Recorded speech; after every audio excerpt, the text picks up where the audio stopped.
मित्रांनो, ठरलं तर मग या मालिकेच्या आजच्या भागामध्ये रविराज आता जज साहेबांना सांगतो की अर्जुन सुभेदाराने साक्षीवर जे काही आरोप केले होते की ते त्या 1.5 तासामध्ये विलासचा मर्डर करण्यासाठी आश्रमामध्ये गेली होती, तो दावा मला खोटा ठरवायचा आहे.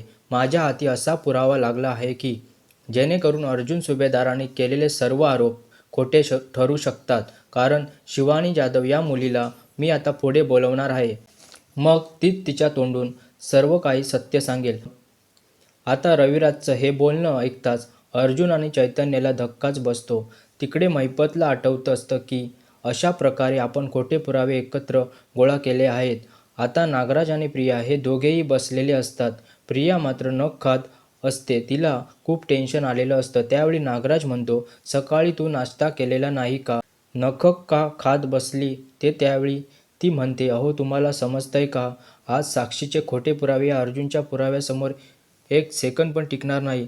आणि तुम्हाला असं वाटतंय का घरी टाइमपास होत नाही म्हणून अर्जुनने ही हिअरिंग भरवली? असं नाही आहे. अर्जुनकडे मोठमोठे पुरावे असतील आणि मला माहीत आहे त्याने सॉलिडच असं काहीतरी केले असणार. त्यावेळी नागराज प्रियाकडे पाहतच राहतो. रविराज जज साहेबांची परमिशन काढून शिवानीला बोलण्याची परवानगी मागतो. इकडे सायली आणि कुसुम टेन्शनमध्ये येतात. कुसुम म्हणते, काय ग, तू तर म्हणत होती ना हा किल्लेदार खूप प्रामाणिक आहे, पण ह्याने तर बघ खोटा साक्षीदार कसा उभा केलाय. तेव्हा रविराज सर असं कधी करणार नाहीत. सायली म्हणते, इथे आता शिवानीला बोलायची संधी दिली जाते. शिवानी तेव्हा झालेला प्रकार सांगते. रात्रीचे 9:30च्या सुमारास मी ट्युशनवरून येत असताना आमच्या धुमाळ वस्तीमध्ये गाडी वेडीवाकडी पार्क केलेली मला दिसली. मग त्यामध्ये ही ताई बसली होती. तिला उलट्या होत होत्या. मग मी तिच्याजवळ गेले. तिला काय हवं नको ते पाहिलं आणि गाडीत बसवून दिले.